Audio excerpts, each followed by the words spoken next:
An update about tonight's dinner. It was veal. I repeat, veal. The winner of tonight's mystery meat contest was Jeffrey Smith, who guessed some kind of beef.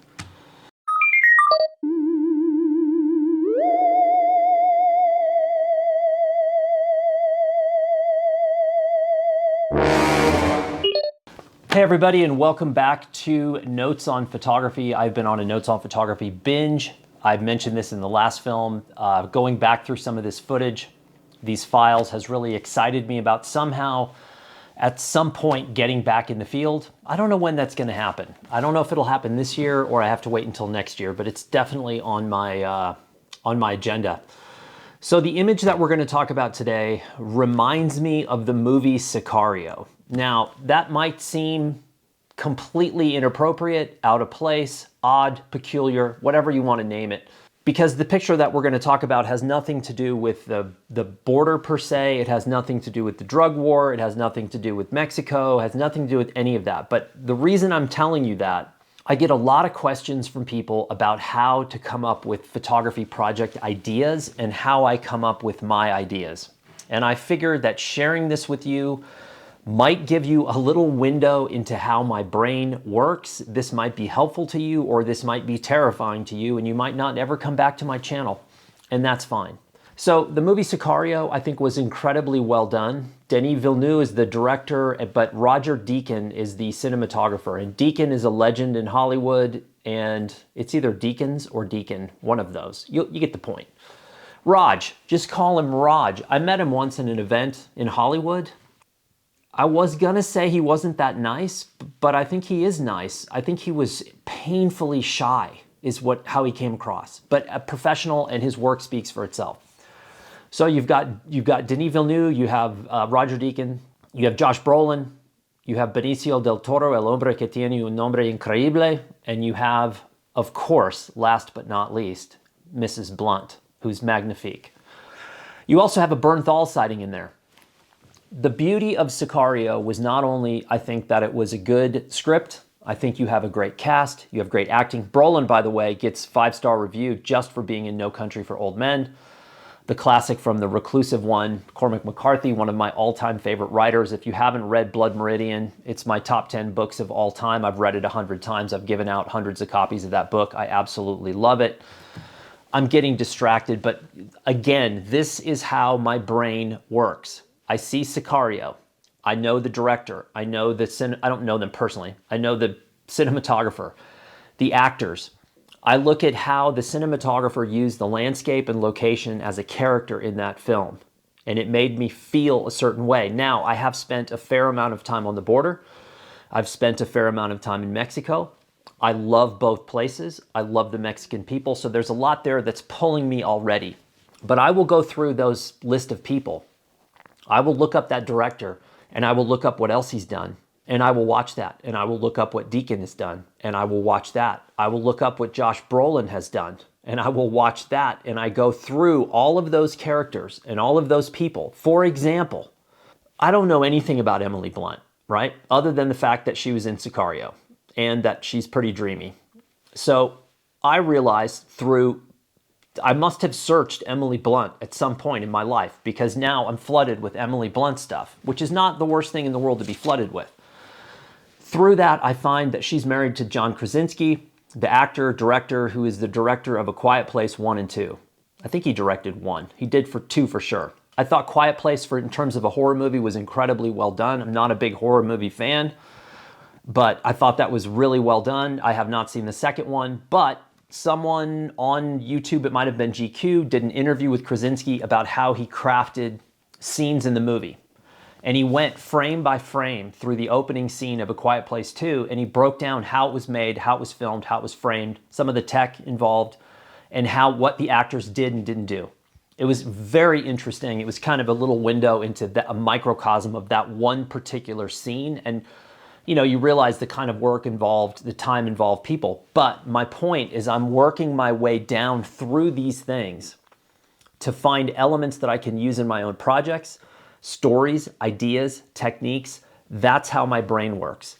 Plus all of the books and the written material that go off to the sides, that's a big part of it. The problem I have is I have 150 story ideas, and I have no time to do even one of them. So that list continues to grow, and I feel like it's getting further and further away from attainable just because of the, and by the way, that is not a complaint. I have the best job in the world. I love my job. It's fun, it's interesting, it's different. It keeps me sort of in the creative atmosphere, and it pays me well. I got nothing to complain about. So at some point in my life, potentially I get back to do some of these projects.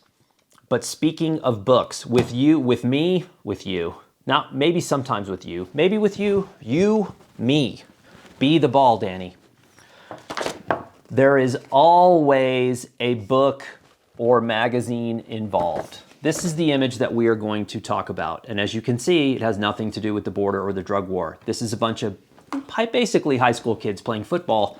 And we're going to break it down much more in detail. But this is the field guide that I used from the project in New Mexico. So this one picture that I just showed you, this is one picture of a long-term, multi-year photography project that I've been doing in New Mexico called Una Pura Verdad, which means a simple truth. It is about the underlying current of wildness in the American West, that regardless of technology, development, expansion, we have failed to tame the American West. The frontier was closed in the mid-1800s, and they said, okay, everything has been tamed. It really isn't true. There's an undercurrent of wildness. New Mexico was considered the last of the wild states. If you got into trouble anywhere else in the West, you could flee here and people would basically leave you alone. There is very much trace elements of that reality still today. You see it every single day in the news here. I see it on the streets every day. I hear it on the streets every day. That is what I'm after.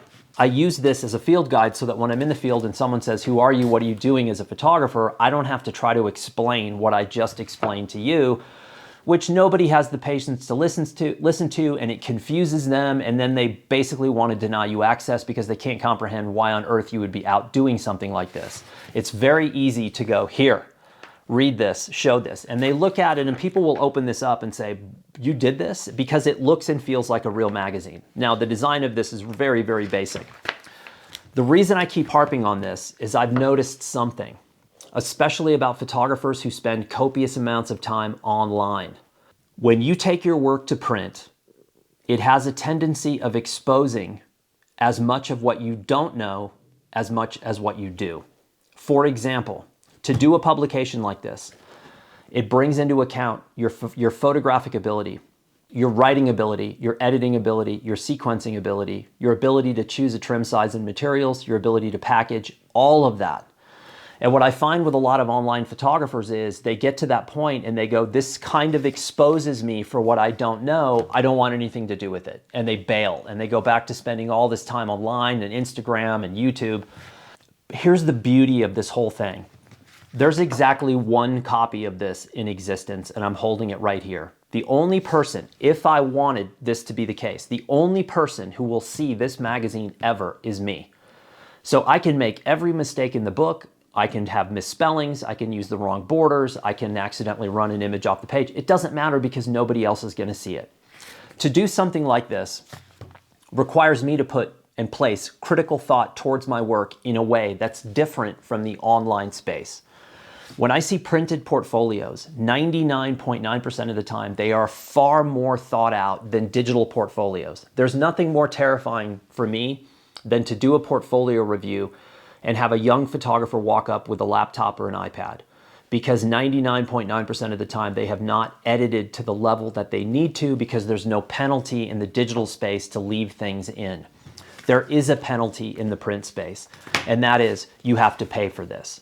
So every page you add, every spread you add, adds up the cost. And it makes you say to yourself, is this good enough to be in here? And that is why it's important. The fact that it's fun. Well, hell, people, that's just a byproduct.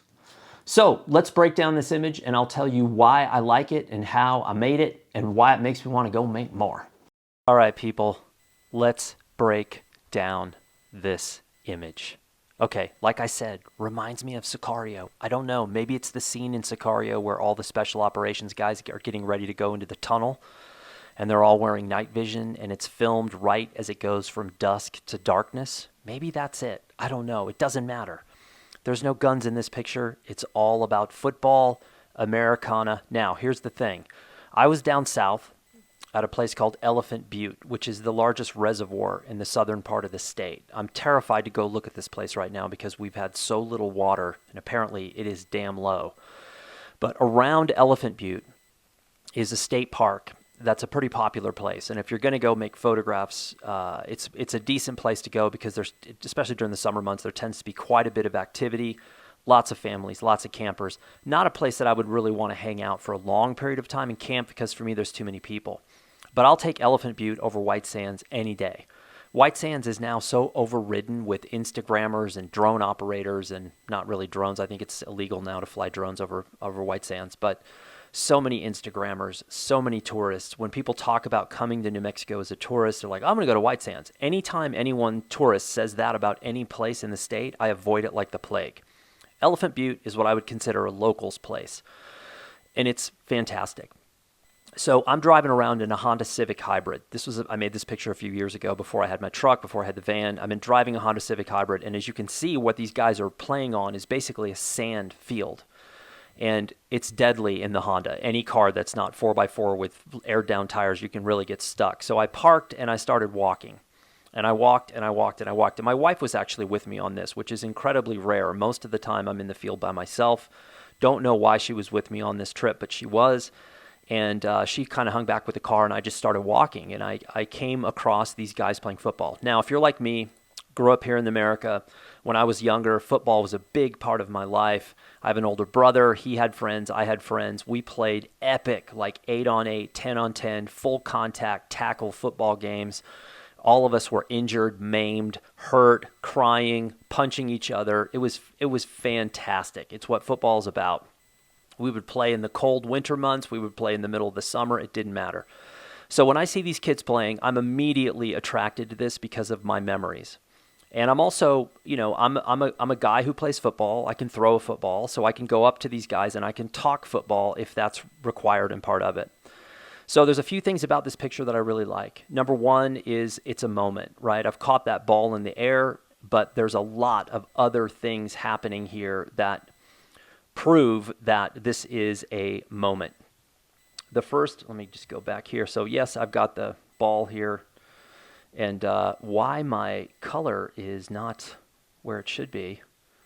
I'm going to go up here, right? I'm going to go here. It always defaults to that really weird color for some reason. What the heck is going on? All right, so now I got some white. Now we're cooking. Okay, so I got the ball. Yep, pretty obvious, Dano. But I've also got, look at these arms. Look at these hand gestures right here. That is, I love that. And look at these hand gestures right here. Love that. Look at the dust kicking up around these guys. That is a huge part of this picture, are those little subtle aspects.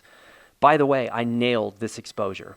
This is backlit, but I'm exposing for the shadow. So even in the darkest areas in here, I have detail. I don't want a total silhouette. I want a little bit of detail. And if I blow this exposure and I let the camera expose and it picks up this back here, this is just going to go completely silhouette and I'm going to blow it. So I like the fact that I've got one group of people here. I've got the ball in another here, and I've got this. So it's a nice divisional thirds type of photograph, which I really like. And again, the heightened sense of all of these little hands, these little gestures here, the arms out, the feet up in the air, all of this is action. That's what, as a documentary photographer shooting decisive moment style photographs, that's what I'm after. The last thing I'll say about this, which I did get very fortunate about, is right here, is this cloud cover in the background. Without the cloud cover, I'm going to have direct sun in my face, and this is going to be a heck of a lot harder picture to make, and you're probably going to be mostly silhouetted regardless of what that exposure is going to be. It's going to be far harder to hold detail in that shadow, and the highlights are just going to be so blown. It's going to be tricky, and there's just not going to be detail in the sky. So I've got detail even up here. In the brightest aspects, I've still got it. And also, lastly, the sun is splintering here. And it's just shooting these beams of light here, which is, obviously I can't control that. It's not really anything I'm doing as a photographer. I'm just lucking out. I probably shot, for me, I shot a lot of frames of this scene. I probably shot 10 frames of these guys playing before I felt like I had I had what I was after. And that's kind of rare for me. Most of the time I'm making onesie twosie pictures total and moving on. But this was really fun, and hanging out with these guys was kind of fun. So, I spent a little more time doing it. But this to me is a successful photograph. I also love the fact that I've got space here to run this on a printed page. I've got space in the gutter. I can run this and not lose anything of critical value in the gutter if I run this across the gutter. So that is why I like this picture. Again, it's one of many, many from this project, Una Pura Verdad, which I've been working on for years. It's sort of like it's like a radio signal in the background of my life. It's not going away ever. I'm probably never going to be done with this, but I'm a long, long way from this being anything solidified enough to really say, look here at this project that I've done.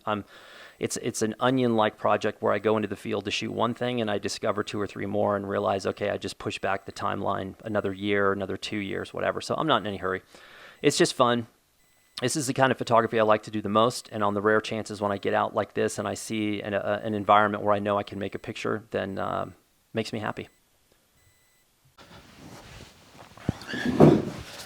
Go ahead, people.